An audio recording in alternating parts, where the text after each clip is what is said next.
Big news coming out of Acadie Bathurst. We've got a World Series that no one saw coming, and the Leafs look lost. All that and more. It's Sports QuaranTV.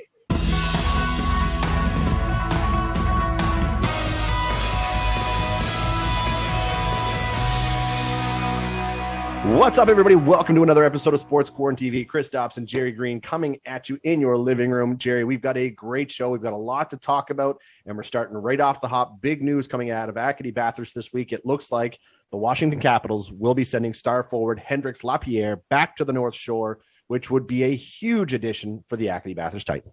And my goodness, Chris, it couldn't come at a better time. They're winless in their last three, and a couple of those happened on home ice. They're 0-2-1 in the last week. 6-2-2, but still, you look, they're right there at the top of the Maritime standings. But they've slipped in the rankings, I guess, the top 10 rankings of CHL teams this past week. But if you add the quality, and Chris, myself, I'm quite surprised. I know he started in the first game. We talked about Lapierre started for the Washington Capitals in their first goal. And scored a goal. And I'm kind of quasi surprised, but again. Send him back to his junior team. He's got lots of time to develop. The junior team's not bad, so send him back there and let him have some fun with some guys his age and lead. And it's a great move by the Capitals. I am just somewhat surprised. So then what? Are we going to expect Ryan Francis sometime soon, Chris, for the St. John Sea Dogs? Yeah, I would have to think both Francis and Kuznetsov. I would think that Trevor Georgie's just chomping at the bit, waiting for the two of them to make their way back to the St. John Sea Dogs organization. But before we get into that, I was looking at Hendrix Lapierre's numbers before going in. So, of course, Lapierre, high draft pick, Shikutumi Sagnien. Then he went 22nd overall in the first round of the Washington Capitals. But I was looking at his numbers, Gerry. In his rookie year, put up 45 points in 48 games. His second year, 17 points. Of course, that was when the COVID year hit. So he put up 17 points in 19 games. And then, of course, last year as well, 31 points in 21 games played. And as far as the Washington Capitals goes, yeah, he's only played 3 games, but he was in the bleachers or the stands for, I think they said, a couple games after the fact. So there was no real surprise. They did sign him. They gave him a taste, but you're right. With the Memorial Cup being in the Quebec Major Junior Hockey League this year, a little over an hour away from where he's going to be playing, Bathurst is going to want him in the lineup because they're going to try to compete. But as far as the St. John organization goes, this is interesting to me because I keep talking about the Ryan Francis situation. We talk about it week after week after week. And, I've had some good conversations with people around the organization. And, general consensus was they are expecting to see him back in a Sea Dogs uniform soon enough. And I'm hoping that, from a fan perspective, it would be good for the organization. They seem to be starting to click on some certain cylinders here now. I mean, you watch how the defense is playing. They're stepping in, playing that Gordy Dwyer type, but they're also offensively talented, like we've already known they can be. The offense is starting to click real well. The goaltending, Jonathan Lemieux, has been outstanding. I'm really hoping to see that back. But again, that big blue line, Ryan Francis is the one piece, but we talked about Kuznetsov, and he's the guy that I can't wait to see because I think he's going to bolster that blue line, from a solid defensive point of view. But what shocked me today was, and of course, Wildcat fans got the news that the Belleville Senators have signed Philip Daou to a contract today. He will not be returning to the Moncton Wildcats organization. Right? They signed him for the rest of the year this season. So he will not be coming back. Fans have seen Philip Daou for the last time in a Wildcats uniform. And that's sad because he was the biggest blue chip the Wildcats had come trade deadline, right? So you got to feel for Richie and the organization at that point, but you got to tip your cap and give Philip Daou all the props because he has worked extremely hard to get there. Congratulations to him. And I think he's going to do great in the Belleville organization, playing with Jonathan Aspero. Well, very surprising, where he came as a free agent of the Moncton Wildcats and where he's gone to now or where he's ended up is amazing. But he was surrounded by some great players that he learned from, Chris, from that 2019-2020 team that was destined to be one of the greatest teams possibly. I know it's hyperbole now. We don't know, but that they could have been one of the best teams that the Moncton Wildcats ever had in their existence, and learned a lot from those players around on that team. And so, maybe that's something again why Lapierre gets sent back and let him hang around some other guys and of his age, I think is important. But in St. John's, defense, they are getting better, Chris. They're now at 500 at 4-4-2. They got a big shootout win in Bathurst on Sunday on the road. And you know who's carrying the load for them is that William DeFore. What a good pickup it was by Georgie to pick him up from Drummondville. I think he has a 8-game point streak, Chris. He's got 9 goals and 6 assists. 9 goals that leads the league of any player in the league in goals, and he's really been a shot in the arm for them. But again, they need some balance up front.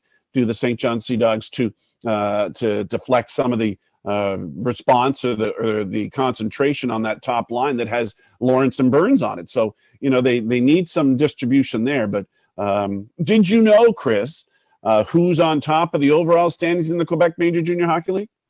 I think it would have to be the Quebec Ramparts, would it not? You're right. It's amazing, Chris. They're 8-1. They've won 8 in a row, and their first game is the one they lost, and they sit on top of the CHL overall standings as well. So they're one of the hottest teams, along with Shawinigan. Shawinigan's won 4 in a row. Bathurst has slipped in those overall standings, but the Maritime Division, it's funny about Charlottetown. They won their first 3. They lost their next 4. Now they've won their next 3 again. So it's a lot of fun from night to night to try to predict who's going to win when it comes to the Maritime Division, for sure. Who's going to win on any given night, on the road or at home? No, you're absolutely, it's one of those things where you talk about Charlottetown specifically. And of course, the news coming out of Charlottetown's camp was Simoneau was going to be okay and ready to play. I think that was surprising to a lot of people, but watching how that streak went from, 4-3 and then 3 wins in a row. But to me, it's the Halifax Mooseheads that still, like, I'm curious to see what they're going to do. I'm going to pay a very close attention to them throughout this season, because they're the question mark. We talked about it last week in regards to what's going to happen come trade period time. And, who are they going to move? Are they going to look at moving anybody? What's Cam Russell's thought process on this? I can't think in any scenario he's going to think to contend. I think the talent's too deep. But hey, sometimes in Halifax, those teams just find ways to win, Jerry. And, I'll be curious to see what happens there. And, no surprise about what's happening at a Cape Breton right now. I mean, they were due. Cape Breton's had a good team year after year after year. They seem to get big and strong every year. But to me, the surprise is, and I hate to be the guy to say it, but I think I called it when the season started, that I actually anticipated Moncton being worse this year than they were last year. And they're really showing some resilience here. And I think Moncton's looked great in the Maritime Division. Every night, for the most part, they come to work, they put on their work boots, their hard hats, and they go in and they get it. And they're scoring goals. They've been fun to watch for a team. I didn't know how they were going to come together. If you remember late last season, Charlottetown, Halifax, and Cape Breton had to play each other for 30 games? And Charlottetown was beating the tar out of them. Do you remember that? Halifax and Cape Breton might get wins against each other, but when they played Charlottetown won, I think, 30 of 35 games between the 3 teams that they played, because they never played anybody in the province of New Brunswick. So now Halifax has got a little bit more experience. I mean, they've won 5 of their first 8 games. They're 5-2-1, which is very respectable, and winning some key games. So the other thing I found interesting about the Q this week, Chris, is looking at the top 10 in scoring. There's no 20-year-olds. Usually see 20-year-olds near the top of the overall scoring parade, and that's not what you see now. You got Theo Rochette. He's leading the attack out of Quebec City, by the way, with 17 points. And then you got Riley Kidney and Joshua Waugh, 2 guys we're very familiar with. Of course, Waugh's playing in Sherbrooke now and seems to have got off to a tremendous start, and has put himself, in an article I read, back in the best shape that he's ever been. And then you got William DeFore in the top 5 too. So all of those guys, none of them are 20 years old. Fun fact, who Joshua Waugh and Riley Kidney are drafted by? Montreal. Oh, see what I did there? Perfect. Yeah. But what I do want to give a little shout out to is, I was looking at the numbers, and I'm glad you brought up the Shawinigan Cataract, because you're right. They've won 4 in a row now. And I was looking at goaltending stats, Jerry, and looking at it, the top of the goaltending stats from a goals against perspective is none other than former Wildcat goaltender Charles-Antoine Lavallée. Him and Antoine Colum are splitting the starts up there at Shawinigan, and they're both 1-2 in goals against. But on top of that, Lavallée is second in the league at a .927 in save percentage, right behind Chad Arsenault of the Acadie Bathurst Titan. So, obviously good goaltending has gotten them there. And, Lavallée had a bit of a tough ride here in Moncton. He was always behind some great netminders based off where the organization was. But it was a great acquisition from Shawinigan a couple of years ago, when he's finally starting to show everybody why he was worth what they paid for him. This week, Bathurst going to get a good test, Chris. And I think that's where they're going to meet up with Lapierre, because they play in Quebec City this week, they play in Baie-Comeau, and they play in Chicoutimi this week as well. While the other 2 teams, let's say St. John is home to Charlottetown, and then they're home to Halifax, this week, and then Moncton's in Halifax. They play Cape Breton. They got Charlottetown. So the intriguing thing has Bathurst on top of the standings in the Maritime Division. 3 big games on the road in the province of Quebec with their new jewel, I guess, in Henrik Lapierre. I'll be looking forward to seeing them. Absolutely. All right, Gerry, let's move on. We got to talk about the World Series. The World Series is underway, and as I pulled off in the opener, I don't think anybody saw Atlanta playing Houston in the World Series when this whole thing started. But either way, it's fun. Alex Anthopoulos takes a team to the World Series. It's, I'm rooting for the Braves. The minute it happened, I had to be excited for them. And there's just something about Anthopoulos. I just love him. So I'm happy for him. Chris, I always say to be the man, you got to beat the man. And Atlanta did. And don't give me any excuses. Hey, about Los Angeles. You're right. I know about Clayton Kershaw not playing and Mac Muncy not playing. Muncy on a freak accident in the last weekend of play hurts his arm. And Kershaw, if you look at it, Chris, in the postseason, in playoff games, he's 12-12 with an ERA of 4.22. In World Series games, he's just 2-2 with an ERA of 4.68. So you can't tell me he was the big difference that was going to be the do-all end-all, whether or not LA was, first of all, going to get by San Francisco, and then number 2, to beat Atlanta. And then the surprising news happens in Game 6 when, of course, Max Scherzer claimed he had a dead arm, and he wasn't lying. His arm was dead. He never started. Oh, you're absolutely right. And you can't not talk about the game, too. I mean, how can you not talk about Charlie Morton getting 3 outs after he broke his leg last night? I mean, that's crazy. I was looking at some interesting numbers too. And so this is, I mean, again, you're a stats guy. You love this stuff. Fun fact, Houston has now lost 5 straight World Series games at home. Okay, we'll start there. A team playing in a home ballpark has not won a home game since Game 3 in 2018. First time in World Series history, leadoff batter hits a home run, Jorge Soler.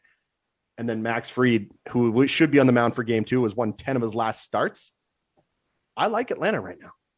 No, I like Atlanta too, and we haven't talked about how Houston beats Boston. And just in a footnote, Chris, something I read the other day.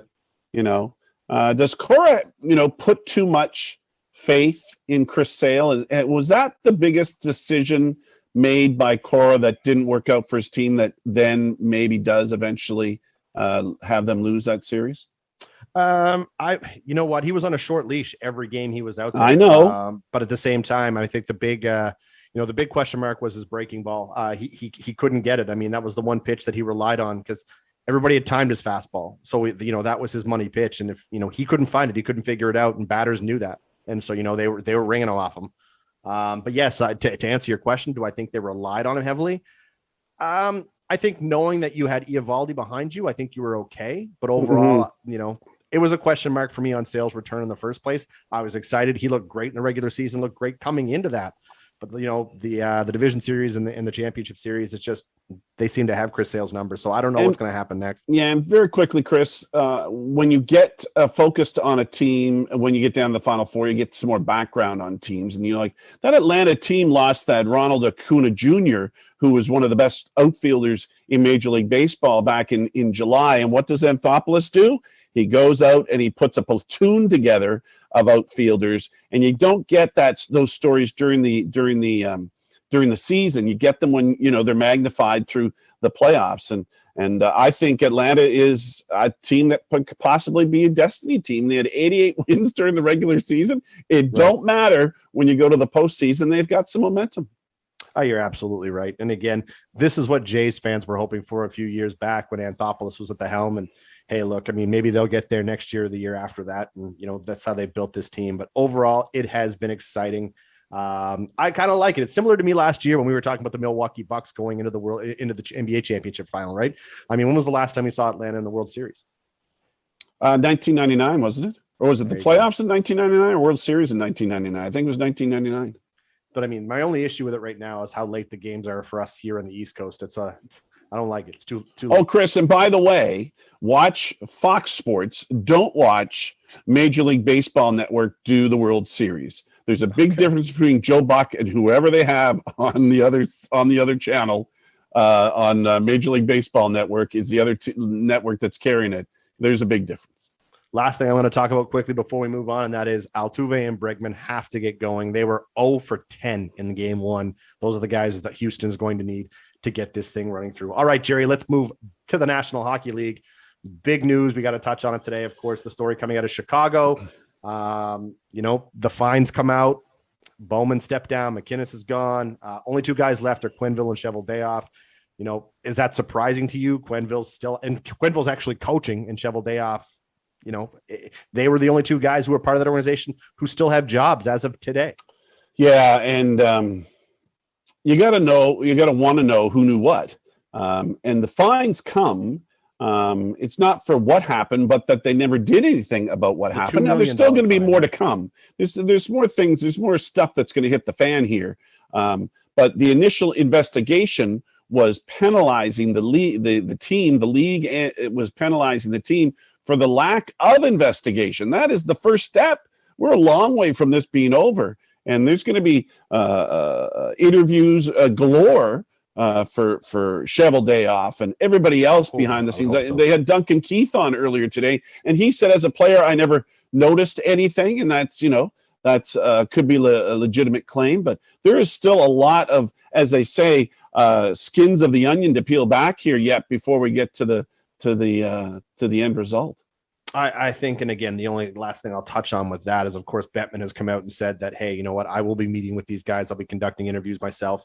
But, the hot topic for me is when you talked about Duncan Keith and, are the player interview side of things. I mean, you got to look at a guy like Jonathan Taves and even Patrick Kane. I mean, Patrick Kane's had his run-ins with the media and the law, for example.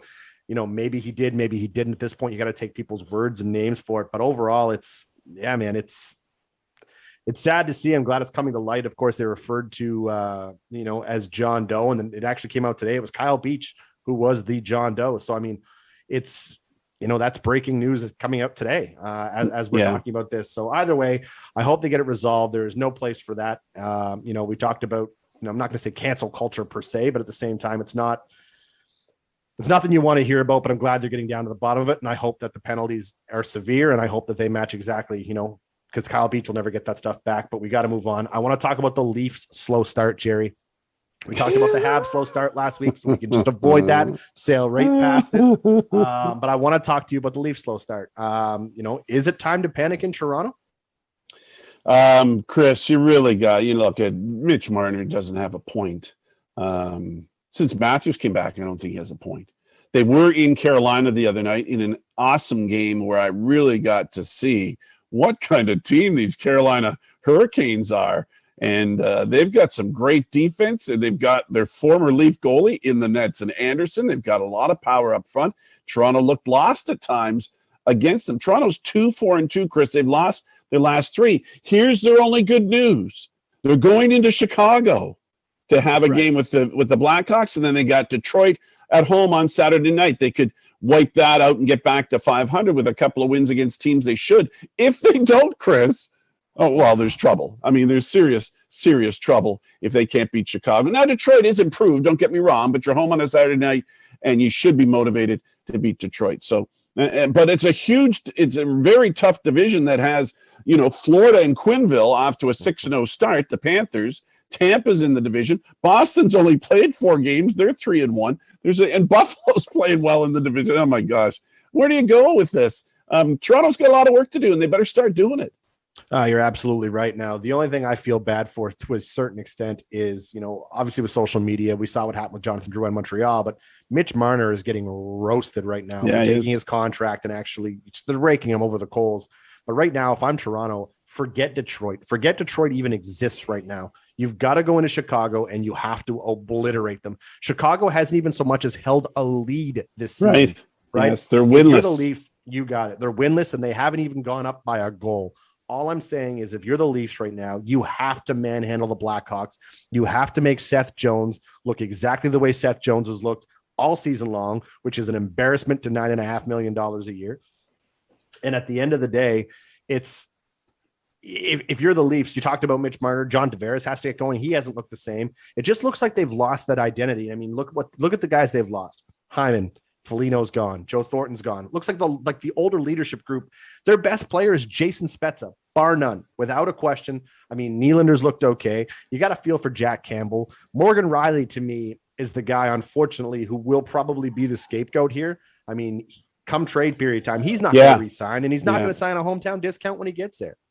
No, that is true. Morgan Riley's looking nervous back on the blue line for sure when I'm watching them. But you know, the Carolina's been impressing me. St. Louis is off to a 5-0 start. Minnesota's looking good. Edmonton's off to a 5-0 start. They've scored 4.8 goals in Edmonton, and Calgary's picked up some momentum on the road this week. So there's a lot of surprises, disappointments. I guess Colorado off to a slow start. Vegas off to a slow start is a little bit of a surprise. But you know, it's still so early. But as we have talked about during this segment, Toronto needs to do something because they've got the heat on. The heat is on in the big smoke. On the street. So what are your early thoughts on the Kraken? I got to get your question. I mean, the Climate Pledge Arena, have you had a chance to see any of the home games? Oh, I watched the opener. You're crazy? That was on Saturday night, wasn't it, against Vancouver? Yeah. That was awesome. Yeah. It was very good. Very well done. I think they're, again, an expansion team that's built around heart. They work hard. They beat the Canadiens the other night 5-1, which is a surprising score. It's a surprising score. The Kraken's at 2-4-1. They've got one more point than the Vegas Golden Knights. It's still early, but I think they've got the ingredients to possibly vie for a playoff game, playoff spot. I know it sounds odd to say that, but watching them in 2 games this week, I see a lot of structure and a lot of heart. So let me ask you this before we move on. Out of all the teams with the slow starts right now, which one are you least concerned about? Oh, that's a good one, Chris. I don't know. I'm a little somewhat worried about Colorado.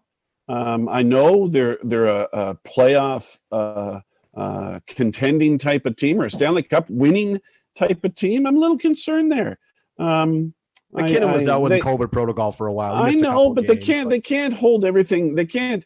You look at what Pittsburgh's doing without Crosby and Malkin. I mean, the other guys they've got to pick it up.